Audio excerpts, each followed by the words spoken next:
하나님 아버지 감사드립니다. 아버지의 말씀을 증거할 수 있도록 은혜 내려주신 하나님 감사드립니다. 이 시간도 하나님의 말씀을 증거하기 조금도 부족함이 없도록 성령께서 친히 도우시고 은혜를 베풀어 주셔서 하나님의 말씀을 잘 증거할 수 있도록 역사해 주시옵소서. 예수 그리스도 이름으로 기도드리옵나이다.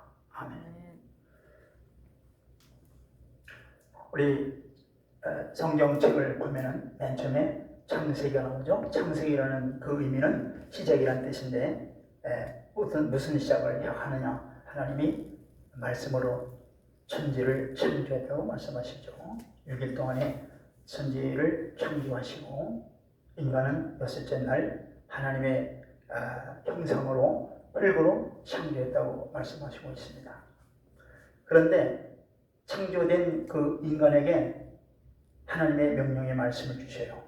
창세기 2장 17절 선악을 알게는 나무의 실과는 먹지 말라. 먹는 날에는 정령 죽으리라. 이 말씀은 바로 우리 인간은 하나님의 권위와 하나님의 말씀 안에서 살아가야 된다는 것을 말씀하시는 거예요. 하나님과의 우리 관계는 말씀 속에서 이루어지는 거예요. 말씀과의 관계. 그런데 그 말씀을 이들이 악한 마귀의 사탄의 유혹으로 말씀을 불순종하죠. 그것이 바로 죄입니다. 죄로 인해서 결국은 타락을 하게 되는 거죠.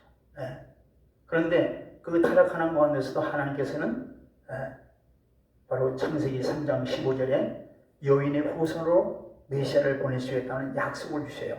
이게 바로 원시복음이에요. 하나님께서 구원해 주시겠다. 메시아를 보내서 구원해 주시겠다는 일찍이 약속을 주세요. 그리고 이들은 이제 타락한 이들은 에덴 동산에서 그들이 쫓겨나서 이제 신할 땅 에덴 동산의 동쪽 롯에서 그들이 생활을 하는 가운데 큰 죄를 범하죠. 가인과 아벨. 가인이 아벨을 쳐 죽이는 인류 최초의 죄를 범하게 되죠. 그런데 그 죄는 무엇 때문에 이루어지느냐? 바로 구속사의 그 관점에서 아벨은 제사를 드린 거예요.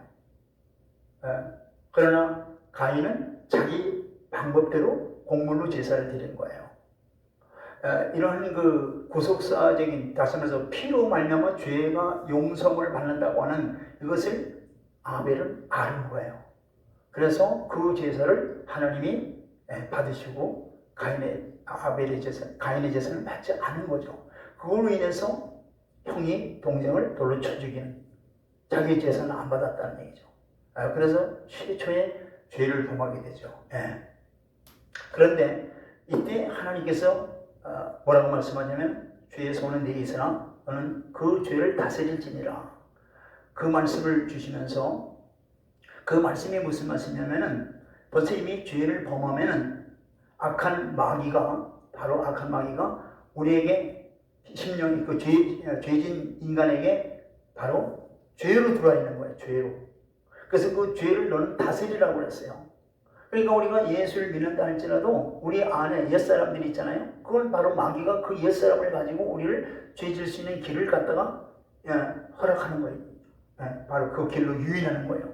그럴 때 뭘로 이것을 갖다가 막을 수 있느냐? 바로 성령으로 그것을 죄를 우리가 억제할 수 있는 힘을 주시는 거예요. 성령으로. 그래서 성령으로 말미암아 그 죄를 우리가 이길 수 있는 힘을 하나님께서 우리에게 주시는 겁니다. 그래서 그 이후로 이제 그 인간의 그 역사를 보면은 아담과 가인의 후손과 그다음에 이제 하나님께서 아담에게 셋의 후손을 또 주시죠. 셋의 후손은 바로 뭐냐면은 하나님을 아는 그런 믿음을 가진 그 셋의 후손들을 주세요. 아담 안에 가인과 셋의 후손을 주시면서 그들이 계속 시간이 지나면서 나중에 뒤섞여 살게 돼요. 하나님 중심으로 살지 않고 육의 중심으로 살게 되는 거예요. 그래서 하나님께서는 결국은 이들의 세상의 죄악이 가득함으로 인하여 물론 심판을 내리는데 그것이 노아의 홍수 심판이죠. 그런데 그 가운데 노아는 하나님의 은혜를 받아서 노아의 8 식구들은 바로 이 노아의 방주로 인해서 구원을 받게 되는데, 이 노아의 방주는 곧 바로 예수 그리스도의 예표죠. 노아의 방주 안으로 들어감으로 인하여 어떻게 돼요? 이 홍수에서 심판해서 건짐을 받게 되는 것처럼 우리가 예수 그리스도 안에 있으면은 구원을 받게 된다는 그 예표를 말씀하는 거예요. 그러면서 시간이 쭉 지나가면서 이들은 역시 계속적으로 어떻게 돼요? 하나님을 대적하는 일들만 하는 거예요. 우리 하나님께서 인간을 만드실 때 흩어져서 번성하고 충만하라고 했거든요. 근데 이 지금 바벨탑이라고 하는 것이 뭐냐면은, 이 바벨탑이라는 것은 바로 인간이 힘으로 한번 살아보자. 홍수로 인해서 다시는 우리는 멸망하지 않는다. 그러면서 바벨탑을 높이 쌓는다는 그 의미는 뭐냐? 하나님을 사실은 대적하는 거죠. 그래서 이 바벨탑을 쌓는 일들을 보면서 하나님께서 이들의 악함을 보시고 어떻게 전 세계에 흩어버리죠. 그리고 언어도 혼잡하게 하죠. 그런 가운데 하나님께서는 이 바벨탑 사건으로 인하여 이 온 인류를 갖다가 다 어떻게 돼요? 일을 하지 못하게 하고 다 완전히 흩어버리고, 그 대신 하나님께서 다른 일을 하시는 거예요. 은혜를 주시는 거예요. 그 갈대아 우르라고 하는 이 지역에서 아브라함을 택하는 거예요. 다시 말해서 여기가 창세기 11장부터 11장까지인데 그때까지는 인간의 방법으로 살아온 거예요. 인간 스스로가 사는 그런 역사가 바로 창세기 1장부터 11장까지입니다. 그런데 12장은 바로 아브라함을 부르시는 사건이거든요. 그건 뭐냐면은 이제는 믿음으로 산다고 하는 것을 가르쳐 주는 거예요. 믿음으로 사는 거. 너희들 힘으로 사는 게 아니라 믿음으로, 즉 하나님이 주시는 말씀과 은혜로 산다는 것을 바로 보여주시기 위해서 인류의 믿음의 조상인 바로 아브라함을 부르시는데, 갈대아 우르에서 가나안 땅으로 보내주시죠. 가라고 그러시죠. 너는 친척 본토 아비 집을 떠나 내가 네게 지시할 땅으로 가라. 내가 너로 큰 민족을 이루어, 그죠? 또 너로 인하여 모든 민족이 복을 받을 것이라 엄청난 약속을 주세요. 그래서 그 말씀을 따라 그가 순종하면서 어떻게 돼요? 가나안 땅으로 들어오죠. 이걸 바로 믿음이라고 말씀하시고, 이걸 하나님이 의로 여기시는 거예요. 그러니까 믿음과 의는 뭐냐? 바로 하나님이 명하시는 말씀대로 그대로 순종하는 것. 이게 바로 믿음이고, 이게 바로 하나님의 주시는 의다 이 말이에요. 그 본이 아브라함이라는 얘기죠. 그리고 아브라함에게 약속하기를 횃불 언약을 주세요. 이 횃불 언약은 바로 두 고기를 쪼갠 사이에 이제 지나가는 것이 바로 언약 아닙니까? 근데 왜 이 언약을 주냐면은 하나님의 백성과 하나님 백성에는 반드시 언약을 주세요. 그 언약이 바로 아브라함에게 시작되는 그 언약이 바로 이제 이 약속을 어기면은 누구든지 그 중에 죽는다. 그러면서 그 약속 속에는 벌써 이게 이스라엘 백성들이 가나안 땅에서 400년, 애굽 땅에서 400년 종살이할 것과, 또 이제 먼 미래에 메시아를 두고 여인의 후손인 메시아가 오셔서 메시아 왕국을 건설할 때까지 그것까지 다 이 횃불 언약 속에 다 들어있는 거예요. 그러니까 다시 말해서 횃불 언약에서 바로 인간은 그걸 지키지 못해요. 그래서 바로 십자가에서 피로 인하여 그 약속을 지키는 횃불 언약을 주시는 거예요. 그래서 이 횃불 언약은 이제 시간이 지나면서 이들이 애굽의 종살이 400년을 이루잖아요. 그럼 벌써 이미 그 횃불 언약 속에 다 들어있는 것이고, 그 다음에 남은 건 뭐예요? 메시아가 오셔서, 즉 메시아가 재림하셔서 이룰 그리스도의 왕국에 뭐예요? 이제 그들이 이스라엘 백성들이 들어간다는 것을 약속하는 거예요. 그리고 이제 아브라함 뒤이어 이삭은 바로 아주 순종하는 것에 대한 모범이죠. 표상입니다. 이삭은 무조건 순종하는 거예요. 이걸 보여주는 거고, 야곱은 바로 자기가 깨어져야, 완전히 자아를 깨뜨려야 하나님의 은혜와 축복을 받는다는 그 심볼이 뭐냐? 바로 야곱입니다. 여러분들 야곱 보면 잘 알 수 있죠? 바로 야곱방 나루터에서 뭐가 왜 걸대요? 바로 환도뼈가 의골되는 거예요. 그냥 자기 힘으로 이제 살아가는 게 아니라 오직 하나님의 은혜로만 살아간다는 것을 보여주는 게 바로 야곱의 그 약박강 나루터에서의 하나님의 씨름하는 사건이에요. 그 다음에 이제 요셉은 바로 헤브론 언약에서 약속한 예언된 그 예언이 바로 요셉을 통해서 성취되죠. 어떻게 해요? 가나안 땅으로, 애굽 땅으로 그가 종살이로 팔리잖아요. 그래서 그 400년 동안에 그 후손들이 그 이후로 야곱과 그 후손들이 함께 내려가서 400년 동안 그들이 하는 민족을 이룹니다. 그것은 곧 햇불 언약의 그 언약의 성취입니다. 그래서 때가 되면 그들이 노역을 하고 있을 때가 되면 하나님께 부르죠. 하나님이 응답 주시죠. 그 응답이 뭐냐? 모세를 통해서 그들을 애굽 땅에서 종살이던 그들을 건져내 주시는 거예요. 건져내 주시고 이제 그들이 가나안 땅으로 이제 약속의 땅, 즉 아브라함과 약속한 그 약속의 땅으로 가는 가운데 시내산에 이르죠. 시내산에서 바로 뭘 하느냐? 하나님께서 그들에게 약속을 하세요. 즉 말씀을 주시는 거예요. 그리고 성막이라고 하는 성막 제도를 이렇게 그들에게 모형을 보여주시면서 이 중심으로 신앙생활, 즉 하나님을 섬기라고 하는 성막 제도까지 다 주시죠. 그리고 어떻게 돼요? 그 언약을 맺습니다. 그 언약이 시내산 언약으로서 피의 언약이죠. 즉 하나님이 주신 10계명과 여러 계명들을 말씀하면서 백성들은 그 말씀을 순종하겠다 하면서 이 백성들이 모두 다 우리는 하나님 말씀에 순종하겠습니다 하면서 맨 마지막 피로 그들에게 옷에다 또 제단에다가 바로 붙이면서 피의 언약을 이제 맺게 되죠. 피의 언약.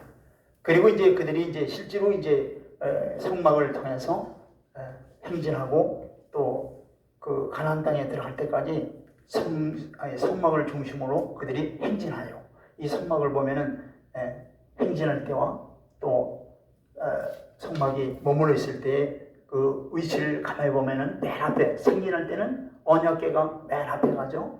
이건 뭘 의미하냐면 삶의 중심이 오직 하나님께 있다는 얘기죠. 하나님의 모든 걸 인도하는 대로, 그죠? 광야는 그들이 몰라요. 광야가 어떤 길이 어디 있는지, 어디 가면 물이 있는지 뭐 아무것도 모르는 거예요. 그러니까 이 성막을 통해서 바로 성막의 언약궤를 통해서 언약궤가 인도하는 대로 가는 거예요. 그러니까 이건 신앙생활은 뭐냐?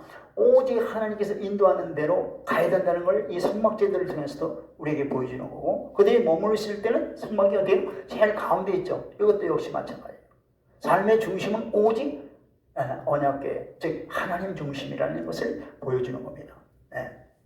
그리고 이제 가장 기본적으로 이 십계명, 이건 그들이 언약 백성으로서 맺을 때 십계명과 여러 가지 계명들이 있다 그랬죠. 근데 모든 율법의 가장 기본이 뭐냐? 십계명이에요. 이 십계명은 오늘날도 이건 변함이 없이 우리 예수 믿는 하나님의 자녀들에게 가장 이 기본적인 법이죠. 그래서 이제 그들이 이제 하나님의 은혜로 그야말로 이제 모세는 모압 평지에서 결국은 비스가산에서 그런 세상을 떠나죠. 떠나고 이제 뒤를 이어 여호수아가 이스라엘 백성들을 인도해 나가는 거예요. 인도해 가지고 그들이 가나안 땅을 한 7년 걸쳐서 다 점령을 하게 되죠. 그리고 약속한 대로 그 지역을 가나안 땅을 12지파에게 다 나눠주죠. 그 내용이 바로 여호수아서 전체 내용이죠.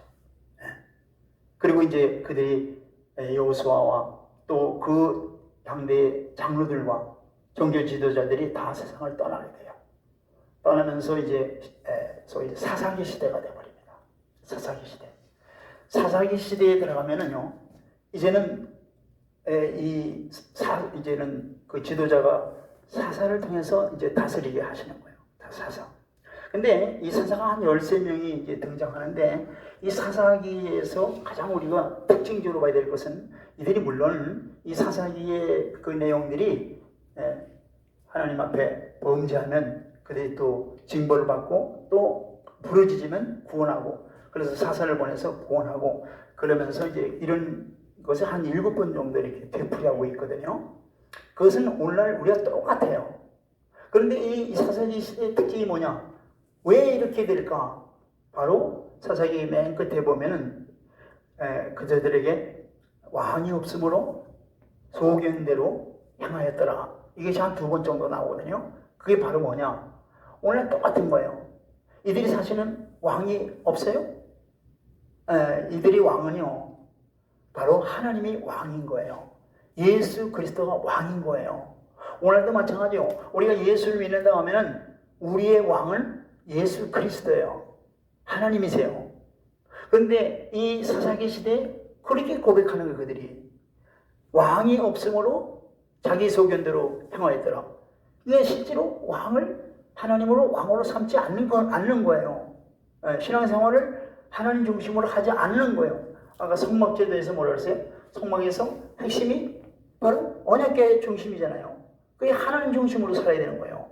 그런데 그들이 생활을 하지 않는 거예요. 그래서 사사를 보낼 때 보세요. 사사를 보낼 때 하나님께서 반드시 사사에게 하나님의 영을 주시고, 그 다음에 그들이 이제 힘을 얻어서 이제 평정하게 하잖아요. 미디안 족속을 다 물리치고, 그리고 나서 한 30년, 길게는 50년, 80년 그 평화를 유지하잖아요. 그건 뭐에 대한 예표냐? 그건 뭐에 대한 예표냐면 바로 예수 그리스도의 예표를 말하는 거예요. 예수 그리스도의 예표. 하나님께서 이 사사는 메시아인 예수 그리스도를 예표하고, 또 성령께서 역사하실 때, 메시아께서 역사하실 때, 예수 그리스도가 역사하실 때 성령으로 함께 역사하셨죠. 그거에 대한 예표를 말하는 거예요. 예. 자, 그래서 이제 맨 마지막 사사가 누구예요? 사무엘이죠. 사무엘이 이제 하나님께서 사무엘에게 은혜를 주시고, 그러니까 한나에게 은혜를 주시는 거죠. 그러면서 정말 이런 혼탁한 시대 속에 나라를 세워나갈 그런 위대한 하나님의 일꾼인 사무엘을 하나님이 주셔요. 그래서 사무엘을 통해서 이제 처음으로 이제 그 이스라엘 왕을 세우게 하는데, 그것도 하나님이 원하는 왕을 세우는 게 아니라, 왕이라고 하는 것은 하나님이 왕이시잖아요. 그런데 이들이 지금 뭘 요구하고 있어요? 정말 외국처럼, 이방 나라처럼 우리도 왕을 달라는 거예요. 역시 똑같이 사사기 시대 뭐라 그러세요? 왕이 없으므로 자기 소견대로 행했다 그랬잖아요. 여기도 마찬가지예요. 왕, 즉 이방인처럼 우리도 왕을 달라는 얘기예요. 그래야 우리도 그 왕을 중심으로 다른 나라를 침입할 수도 있고, 다른 나라를 점령할 수도 있고, 우리도 잘 살 수 있다. 그런데 사실은 역시 이들은 아직 모르고 있는 거예요. 진짜 왕은 누구예요? 하나님이신데, 이들이 원하는 건 육신적인 그 왕을 요구하는 거예요. 그래서 그러면 하나님께서 원치 아니하자면은 그러면 허락한 것이 바로 사울이라는 왕을 세우죠. 사울이 한 40년 생활하는데, 왕으로서 생활하는데, 사실은 여러분들 알다시피 사울은 하나님의 말씀에 순종해야 해요. 말씀을 받고 순종 안 합니다. 또 그 뒤를 이어서 다윗, 또 뒤를 이어서 솔로몬, 이게 이제 40년, 120년을 갖다가 이제 소위 왕정시대를 이루는데, 여기서 같은 이제 사울은 우리에게 지금 이 시대에 뭘 우리에게 주느냐? 이게 구원받았다 하는 게 아니라 뭐예요? 이게 열매 없는 걸 말하는 거예요. 말씀에 불순종한 자들은 다 뭐예요? 열매 없이 구원을 못 받았다는 얘기예요. 이게 사울이. 다윗은 뭐냐? 이게 바로 구원자예요. 바로 다윗은 비록 실수하고 하나님 말씀에 불순종할 때가 있지만 철저하게 그가 회개해서 어떻게 돼요? 다시 하나님의 은혜로 어떻게 돼요? 끝까지 그 구원을 받게 되죠. 그리고 그 아들 솔로몬을 보세요. 솔로몬은 정말로 많은 죄를 범해요. 너무나 많은 죄를 범해요. 물론 솔로몬 때 하나님의 성전인 솔로몬 성전을 세웠지만은 그걸 한번 보세요. 얼마나 죄를 범하는지 몰라요. 이제 끝에 가서 겨우 회개해서, 그죠? 전도서 12장 맨 끝에 보면은 정말로 여호와 하나님 경외하는 것이 복이라 이렇게 고백하고 있는데, 이게 이 솔로몬의 고백입니다. 이것은 바로 뭐냐? 간신히 부끄러운데 구원을 받는 이것을 상징하고 있는 거예요, 사실은. 우리 성도들의 신앙생활은 무슨 다윗의 신앙을 본받아야 되지? 사울이라든가 또는 솔로몬의 신앙을 본받으면 안 돼요. 더군다나 사울의 신앙은 이건 어떻게 돼요? 결국 구원받지 못하는 거예요. 왜 그럴까? 하나님의 말씀에 불순종한 자는요 철저하게 구원을 받지 못합니다. 이걸 아셔야 돼요. 자, 그래서 이제 솔로몬 때 그 아들 르호보암이 결국은 이제 이 12지파가 나뉘게 됩니다. 그건 하나님의 징벌이에요, 사실은. 징벌로 인해서 결국은 10지파는 북왕국으로 가게 되고 2지파인 유다와 베냐민 지파는 남왕국으로 가는데 중요한 거는 이 다윗에게 무슨 약속을 하시죠? 하나님께서 바로 사무엘하 7장 12절로 16절에 있는 바로 메시아 약속을 주십니다. 메시아 약속. 저기 창세기 49장 10절에 보면 뭐예요? 유다에서 홀이 떠나지 않는다 그랬잖아요. 그 약속을 받은 거예요. 그 약속이 바로 남왕국이 그 약속을 받고 북왕국은 뭐냐면 나하고는 우리 지파는 너희 약속과는 상관없다. 여러분들 하나님의 약속에 멀어지면 어떻게 돼요? 약속과 관계없으면 구원이 없는 거예요. 이걸 아셔야 돼요. 그래서 결국 그들은 북왕국으로 이제 10지파가 가버리죠. 가면서 뭐까지 하느냐? 예루살렘 성전이 아니라 이제는 단과 베델에 이제 금신상을 세워놓고 제사장도 레위지파가 아니라 자기 일반 지파에서 아무나 세우는 거예요. 자기 멋대로 신앙생활을 하는 거예요. 이게 바로 타락인 겁니다. 그 다음에 이제 6대 이제 그 아하방 때 보면은요, 이 7대 아하방 때 보면은 그 안에 이세벨을 어디서 데려와요? 이세벨을 여기 시돈에서 데려오죠. 시돈에서 데려올 때 뭐예요? 그 바알신까지 다 데려와요. 이 북왕국은요 완전히 얘는 하나님의 언약에서 벗어난 이방인과 똑같이 취급하는 거예요. 그러니까 그런데도 불구하고 하나님은 그들을 사랑해서 엘리야, 엘리사, 선지자를 보내서 자꾸 돌아오라 계속 하나님께서는 회개를 외치시는 거예요. 근데 끝내 이들은 돌아오지 않습니다. 그래서 결국은 722년이라고 하는 BC 722년에 아수르에서 완전히 멸망을 해버려요. 그리고 북왕국 보면은요 전부 다 뒤에 있는 왕들이 인간이 세운 왕이기 때문에 어떻게 돼요? 살인하고 그 다음에 왕이 되고 살인하고 왕이 되고 이렇게 피 흘림의 그러한 연속적으로 죄인들이 결국은 뭐예요? 뒤를 이어서 왕이 되는데 이건 인간이 자기 멋대로 세우는 왕들이죠. 남왕은 그래도 하나님의 유다 언약을 받았기 때문에 이들이 이런 가운데서도 똑같아요. 북왕국이나 남왕국이나 하나님을 섬기는 게 아니라 사실은 하나의 가증스럽게 하나님을 섬긴다 그러죠. 뭐냐? 하나님도 섬기고 우상도 섬기는 이런 소위 혼합 종교를 가지고 있는 거예요. 그런데 그 가운데서도 그래도 아사라든가 요사밧이라든가 또 누구예요? 이 히스기야, 요시야.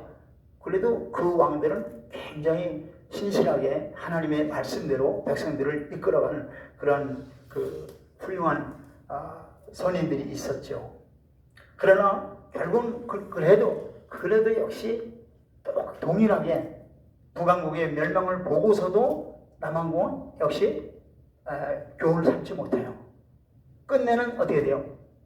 BC 586년에 바벨론이라고 하는 포로 70년을 그들이 포로 생활을 해요.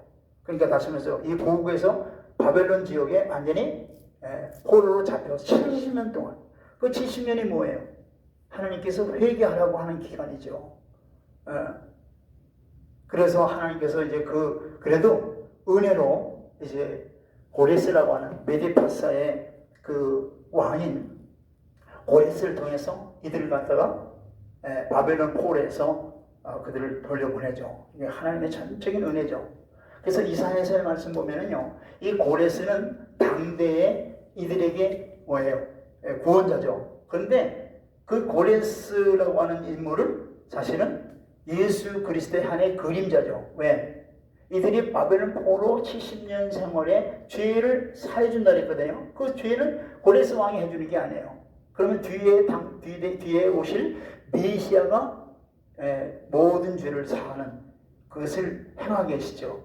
그러니까 이 예언서 중에 보면은요, 이 예언서는 반드시 이중적인 그 성취를 해요. 당대에 또 멀리서 메시아를 통해서 이루어지는. 그래서 이 예언서가 바로 그런 내용을 예언하고 있는 거죠. 예. 그래서 여기 보면은 또한 이 선지자들이 굉장히 많은 선지자들이 이제 특별히 그 바벨론 포로 바로 전후에서 많은 선지자들이 활동합니다. 예. 여기 보면은 이사야, 호세야, 아모스, 그다음에 스바냐, 에레미야, 또 에스겔, 다니엘 뭐냐? 바벨론 포로 바로 전후에. 왜 그러냐? 죄악이 너무나 관영되기 때문에 하나님께서 이들을 어떻게든 하나님께로 돌아오게 하기 위해서 선지자들을 계속 보내는 거예요. 계속. 그런데도 그들은 말을 듣지 않아요. 그래서 결국은 70년 포로를 갈 수밖에 없는 거죠. 그래서 70년 포로라는 것은 굉장히 중요한 거예요. 회개할 수 있는 기회를 주는 거예요. 근데도 안 돌아와요. 그러면 어떻게 될까요? 근데 그들은 멸망할 수밖에 없는 거예요. 이들의 생각은 뭐냐면 우리가 솔로몬 성전, 아니 또 바벨론 포로에서 다시 돌아와서 그들이 지은 성전이 뭐예요? 스룹바벨 성전. 그러니까 성전이 있기만 하면은 우리는 멸망받지 않는다는 거예요. 그러므로 인해서 그들의 신앙생활은 오직 성전이 있으면 하나님의 이름을 두고 거기에 율법이 있고 거기에 우리가 제사가 있고 그런데 우리는 멸망할 수가 없다는 얘기예요. 그러나 여러분들 그건 착각이에요. 오늘도 마찬가지로 우리가 거칠의 신앙생활을 한다고 해서 뭐 교회나 참여하고 뭐 헌금이나 좀 하고 또 뭐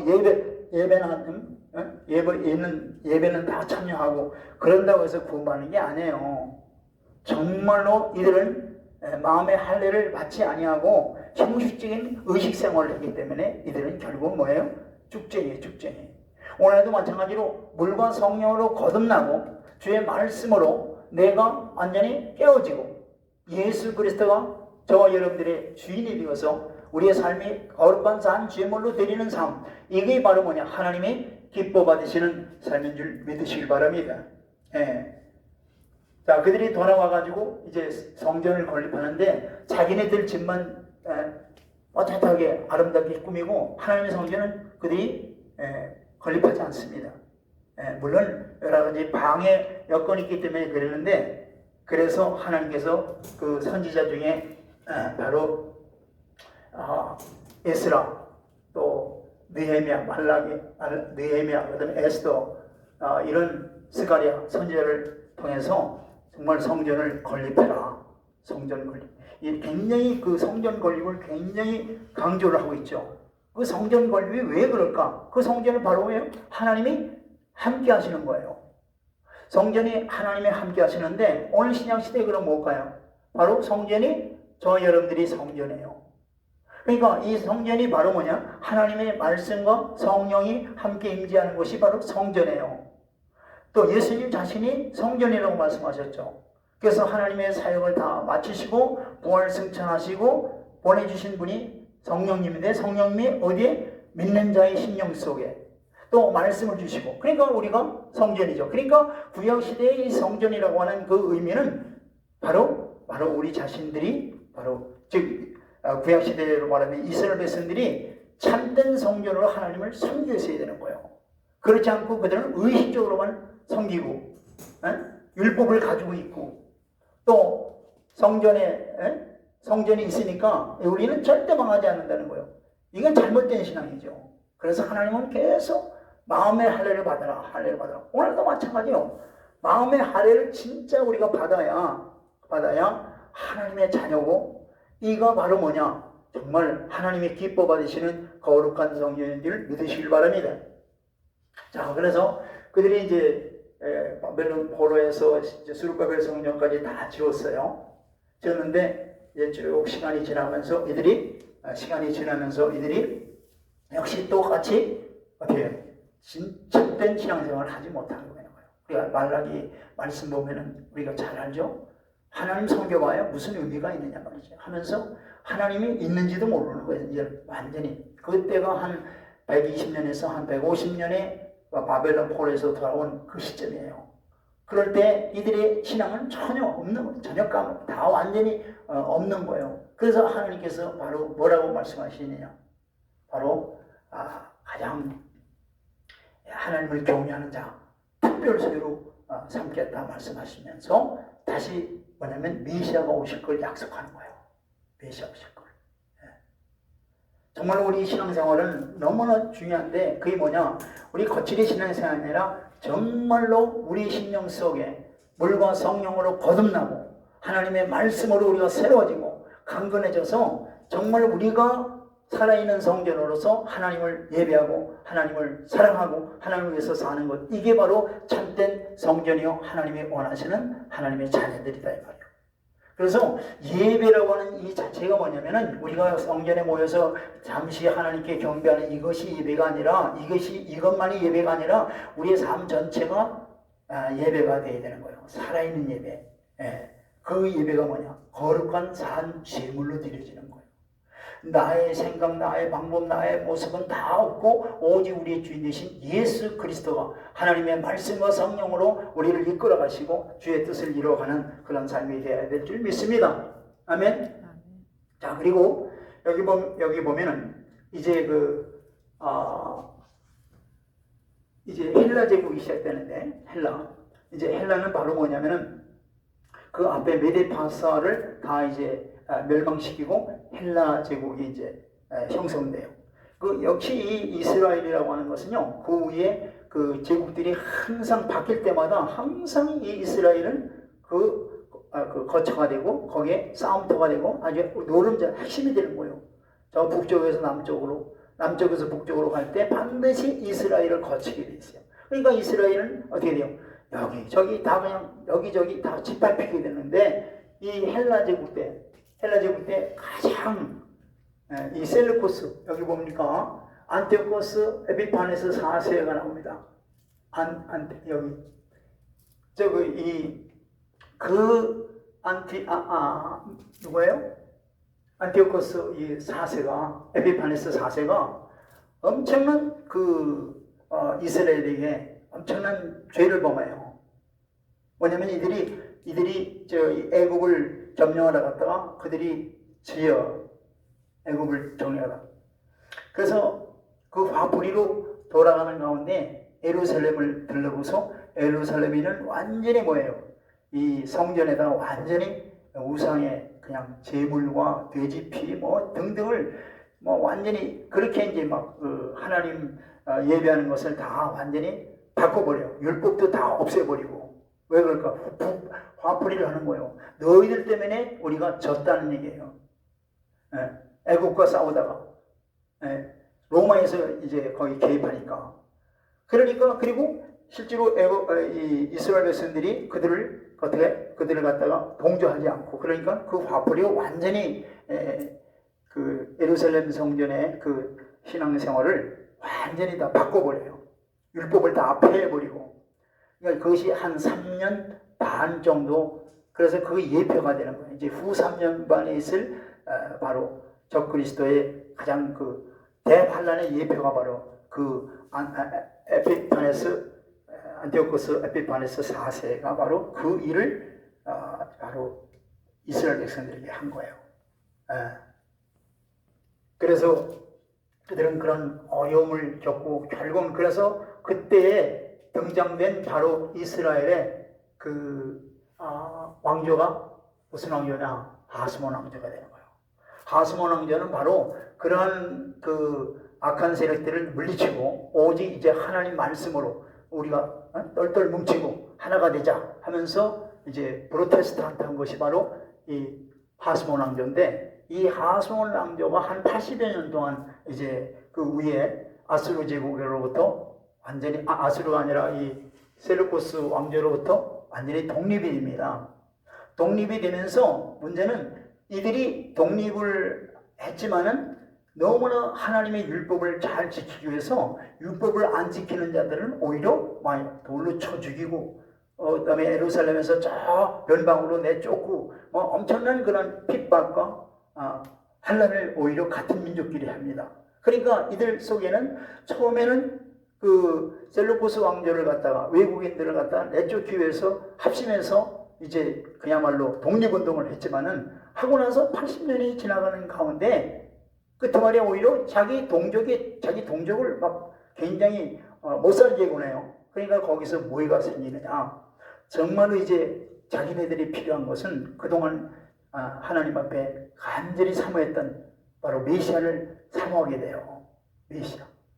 그 메시아를 사모하게 될 수밖에 없는 거죠. 왜? 같은 동족이 막 엄청나게 핍박하니까. 그래서 하나님께서는요, 이 400년 동안, 다시 말해서 말라기서부터 세례 요한까지 오기까지의 기간은 역사적으로 없어요. 성경에 없어요. 그런데 이제 마카비 상하라고 하는 이제 중간기 시대의 역사서가 있는데요. 지금 오늘날로 말하면 카톨릭이 갖고 있는 성경에 보면은 그 마카베 상하가 있습니다. 거기에 이제 그 당시 400년 동안의 그 이스라엘 백성들이 그 셀루코스 왕조로부터 얼마나 많은 핍박을 받았고, 그런 내용들이 다 기록되는데, 그렇지만 그것은 바로 뭐냐? 하나님께서는 그 아들 예수 그리스도가 이 땅에 오시기까지의 그 모든 무대를 다 마련하셨다는 거죠. 그러면서 정말로 이제 메시아를 간절히 사모하고, 그리고 이제 바리새인들 또 이제 서기관들 이런 그 신학에서 보면은 우리 구약에서 찾지 못하는 나오지 않는 그런 서기관들 바리새인들이 등장하는데 바로 이때 등장하는 거예요. 하나님께서는 모든 그 아들 예수 그리스도를 이 땅에 보내주시기엔 모든 그 무대를 이 400년 동안에 하나님은 역사하고 계시다는 거죠. 우리도 마찬가지예요. 우리가 하나님의 사인이 없을 때는 분명히 하나님께서 뭐를 계획하시고 그 일을 하나님께서는 묵묵히 이루어 나가신다는 사실을 알아야 돼요. 하나님은 그냥 가만히 계시는 분이 아니에요. 하나님은 지금도 하나님께서 역사를 해 나가시는데 무슨 역사를 이루어 나가시느냐? 창조의 역사를 이루어 가시는 거예요. 우리 창세기 1장 2절에 보면은 성령이 역사하심으로 말미암아 어떻게 돼요? 혼돈이 질서로 바뀌죠. 근데 그때 이 바라라고 하는 이 창조는 그냥 단순히 그 창조로 끝나는 게 아니라 하나님께서는 그 창조에서부터 계속 오늘날까지도 계속 창조의 일을 이루어 가세요.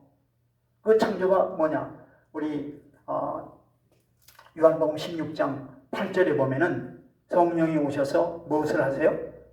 죄에 대해서, 의에 대해서, 심판에 대해서 계속적으로 일하시는 거예요. 그리고 약속한 새 땅 새 하늘에 대해서 이사야 65장에 보면 내가 새 땅 새 하늘을 이루리라. 그때도 거의 빨라요. 그러니까 하나님께서는요, 한 번 다 모든 걸 계획하시고 그 계획한 대로, 즉 성경에 기록한 대로 지금까지도 계속 성경에 기록한 대로 이루어 가시는 하나님을 우리가 알아야 돼요. 그래서 하나님께서는 약속한 대로 메시아 오신다는 약속이 뭐냐면 이 구약의 선지서 모든 것이다. 또 구약의 예언들 있잖아요. 그 언약들 있잖아요. 그 모든 헷불 언약, 신의 산 언약, 또 예레미야 새 언약, 이런 모든 언약들이 뭐냐면은 메시아가 오실 것을 약속하며 그 메시아 오실 것을 준비하시고 그 예언대로 성취해 가시는 거예요. 그래서 예레미야 33장에 보면은 일을 행하시는 여호와, 그 일을 만들어 성취하시는 여호와는 이가 이르시되 너는 내게 부르짖으라. 그러면 내가 내게 응답했고 내가 알지 못하고 크고 큰 비밀을 내게 보이리라. 그게 뭐냐면 하나님이 기도하면은 하나님의 약속대로 이루어 가신다는 거예요. 그래서 때가 되면 바로 예수 그리스도가 오신 게 바로 뭐냐?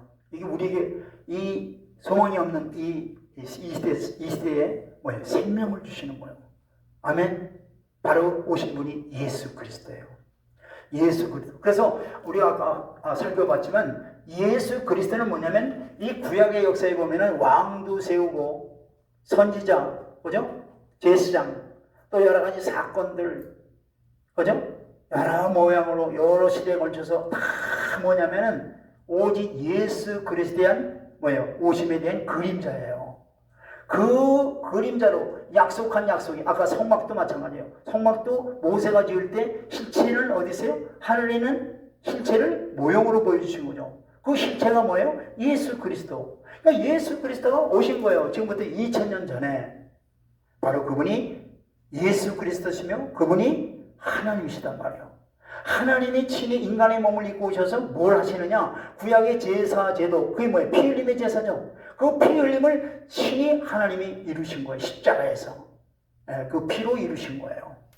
그래서 때가 되면 예수 그리스도가 오셨는데, 그때의 세상 역사는 뭐냐? 즉 이스라엘에서는 로마 제국으로부터 지배를 받고 있었죠.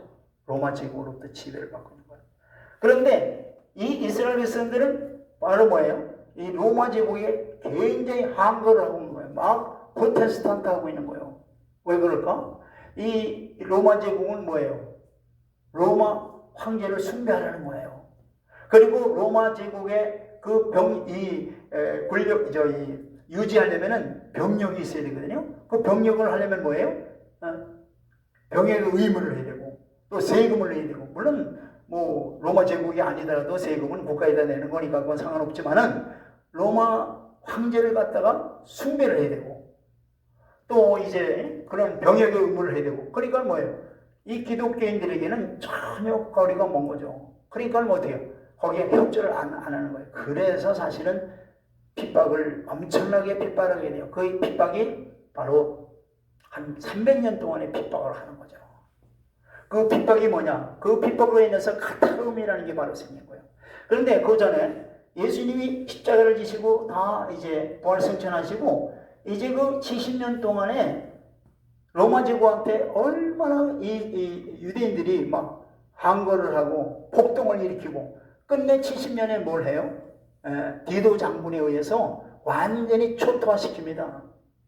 그 예루살렘 성전이죠. 그러니까 제2 성전이죠. 그러니까 스룹바벨 성전이죠. 그 스룹바벨 성전을 좀 더 중축한 것이 헤롯 성전이에요.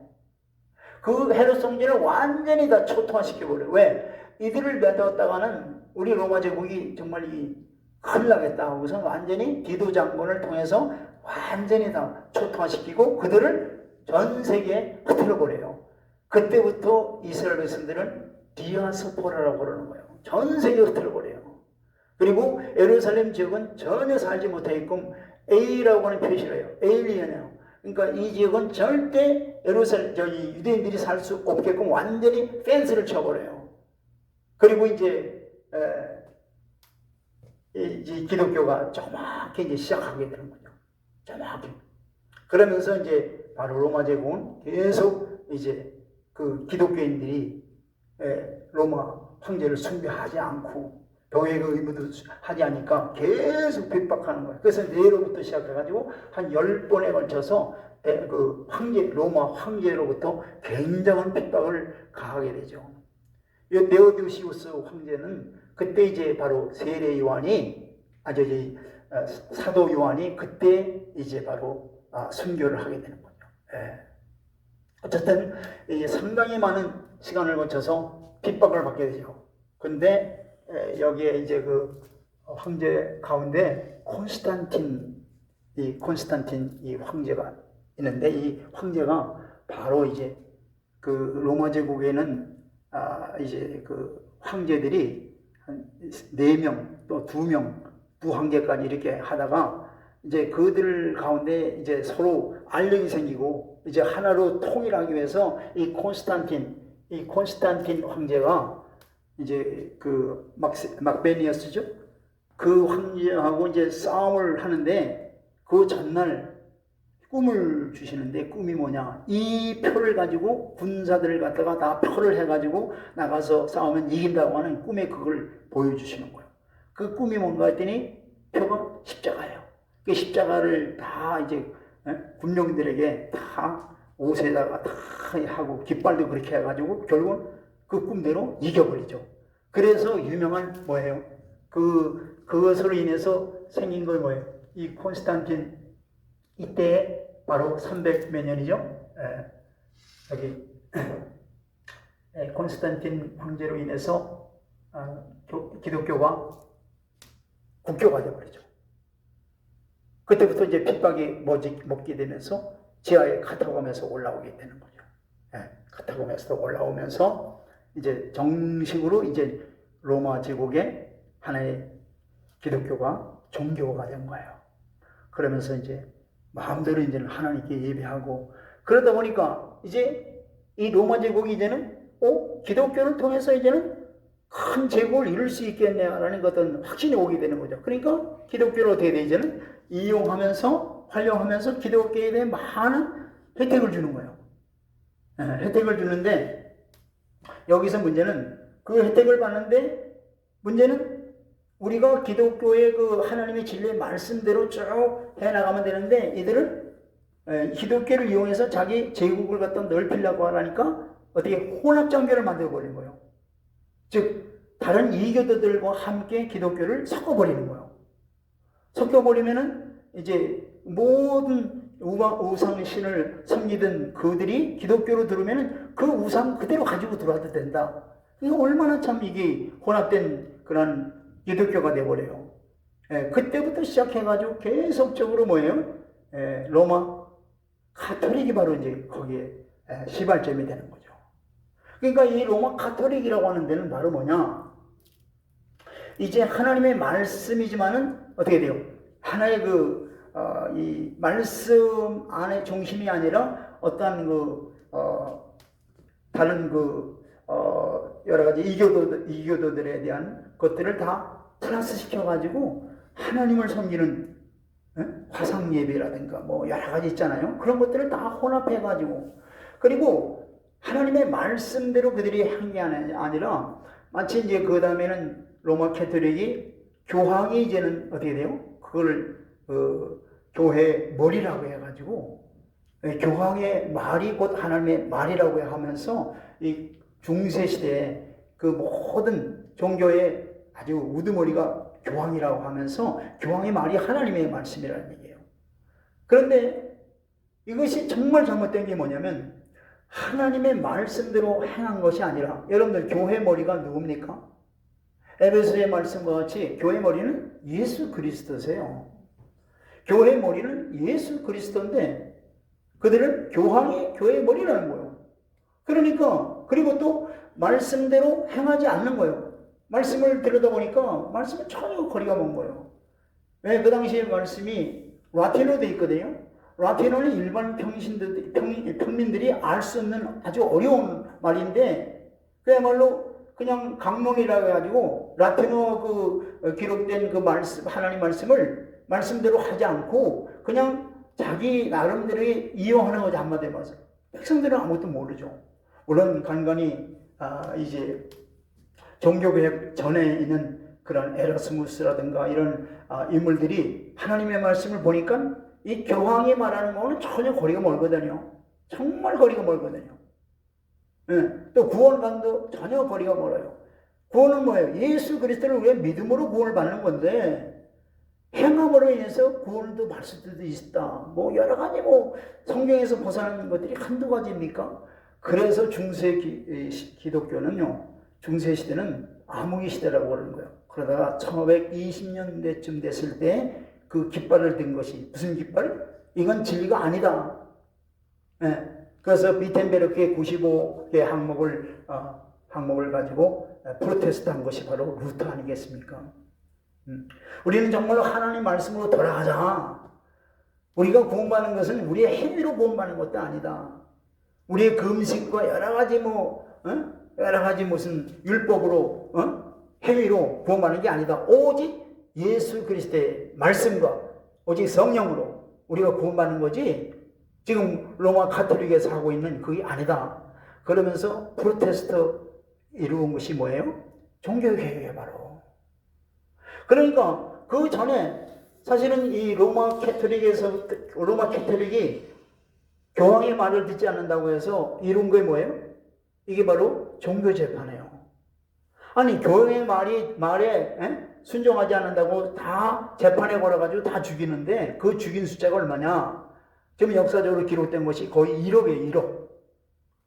교회의 말이 하나님의 말씀이라고 해가지고 교회의 말이 맞지 않으면 그냥 어떻게 돼요?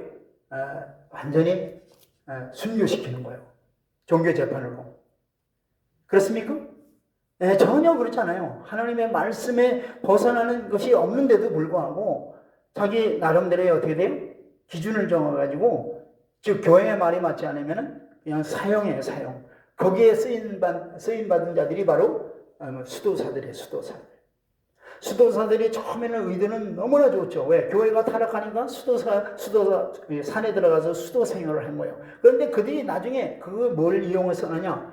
그들이 종교재판의 앞잡이가 되는 거예요. 참 끔찍하죠.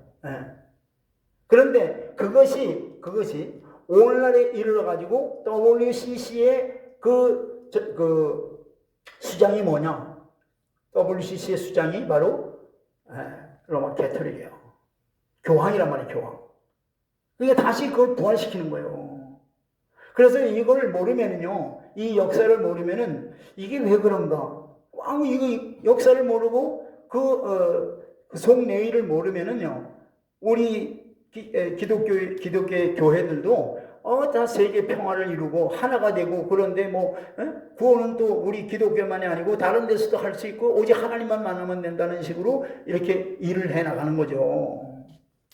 근데 그건 전혀 진리를 모르는 것이요. 여러분들 보세요. 로마 카톨릭의 그 교황이 천동설, 지동설에서 여러분들 보세요. 지동설입니까? 천동설입니까? 지동설이죠. 근데 천동설은 바로 교황이 주장하는 거예요. 그러니까 거기 맞지 않으면 어떻게 돼요? 사형시키는 거예요. 그러니까 이거 하나만 보더라도 진리에서 벗어나는 게 얼마나 많은지 몰라요. 우리는요, 참으로 진리의 말씀으로 우리가 돌아가야 되고 진리의 말씀대로 행해야 되는 거예요. 아멘? 그래서 그 반기를 들은 것이 바로 캐톨릭, 이 루터, 그 다음에 칼빈, 찌빙글리 등등의 이제 그 하나님의 귀한 종들이 나오게 된 거죠. 근데 참고로 이 당시에 그 우리 세상 역사를 보면은요, 우리나라에는 그 루터가 종교개혁을 할 때 우리나라는 훈민정음 만들고, 그 다음에 이제 거북선을 만들고, 이런 등등의 이제 우리 세상 역사를 보면 이런 일들이 이루어진 거죠.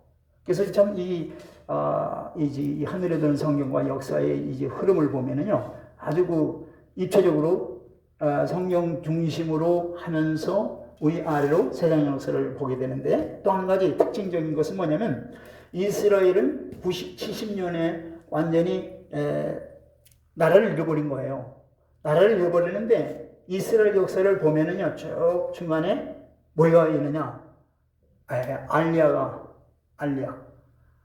뭐냐면 아까 디아스포라라고 했죠? 흩어진 디아스포라가 다시 말해서 이스라엘 고토로 돌아오는 거예요. 그 고토로 돌아오는 역사가 바로 1300년부터 이루어지는 거예요. 그러면 이것이 에레미야나 또 에스겔 보면은요, 이스라엘이 돌아오는 걸 예언하고 있잖아요. 그리고 이사야 6장의 8절 보면은 갑자기 없어진 나라가 하루아침에 생기느냐? 그렇죠. 1948년 5월 14일 날 이스라엘이 독립이 됩니다. 그건 전혀 한 거의 2000년 동안에 지구상에서 없어진 나라예요. 근데 독립이 돼버려요.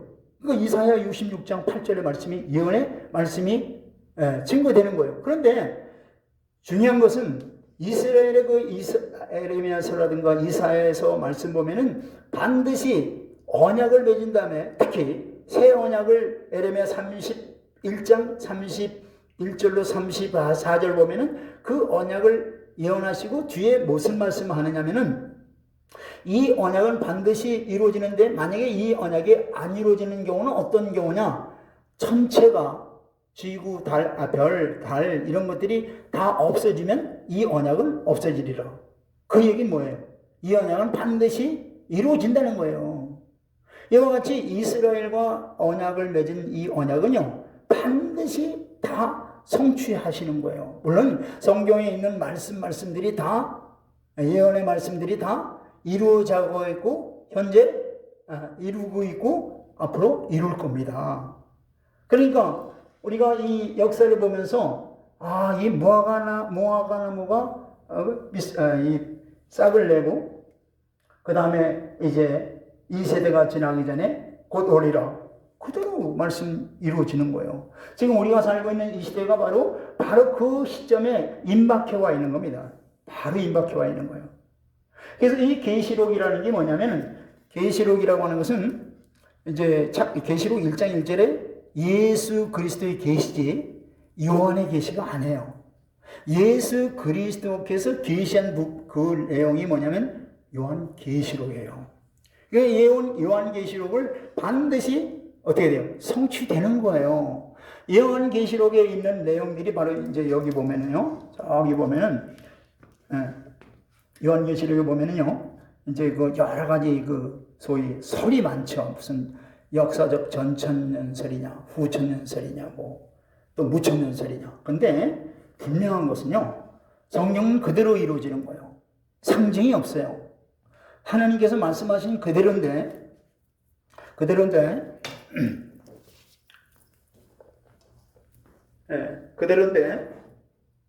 반드시 성경 그대로 되어져요. 그러니까 여기 이제 설들이 한 4가지로 되어 있지만은, 이 4가지 있지만은 이거는 이제 그 각기 보는 관점에 따라서 이런 설이 있다 하지만은, 저는요, 성경에 있는 그대로 이루어지기 때문에 역사적 전천연설을 그대로 믿는 겁니다. 또 문자 그대로 믿습니다. 예를 들어서 666표다라면 실제로 666이 이렇게 666표를 받는 게 아니라 666이라던 그 앞으로 666표가 어떤 모습인지 모르지만 반드시 표를 받게 돼 있어요. 왜? 표를 받는다고 하는 그 헬라어 그 원문에는 뭐냐면 상처를 내 가지고 그 표가 들어간다는 얘기예요.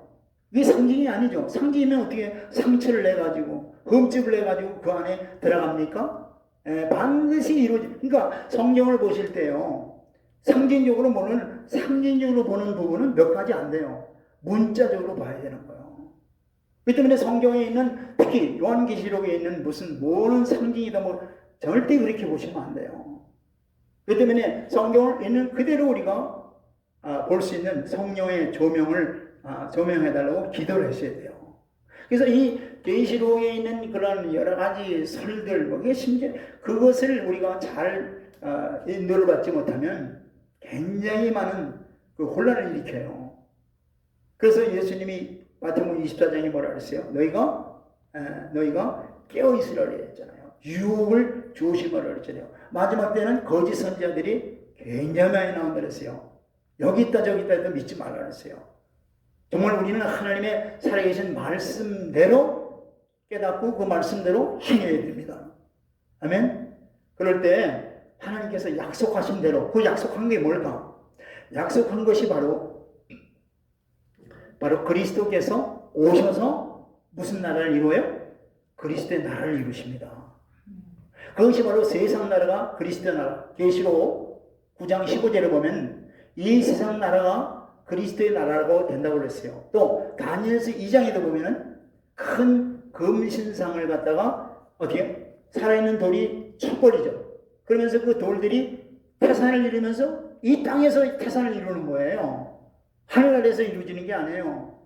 그러니까 또 스가랴서 14장 이 4절에도 보면 예수님이 친히 땅에 다시 강림하시면서 어떻게 해요? 바로 예루살렘 맞은편 감람산의 땅을 딛고 분명히 약속하고 있잖아요.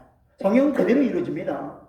그러니까 우리가 성경 말씀을 제대로 잘 우리가 깨닫고 그 말씀대로 이루어지고 약속대로 이루어진다는 것을 확실히 믿고, 저와 여러분들이 우리가 신앙생활을 오직 주의 말씀대로 이루어지는 것을 믿고 소망하면서 날마다 그 약속대로 이루어지는 것을 믿고 우리가 온전히 주의 말씀에 순종하는 저와 여러분들이 되어야 줄 믿습니다.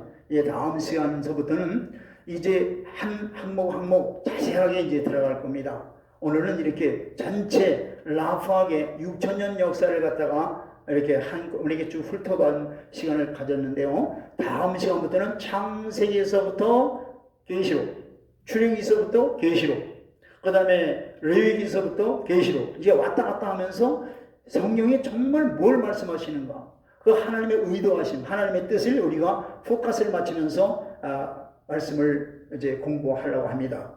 예. 여러분들 경청해 주셔서 고맙습니다. 감사드립니다.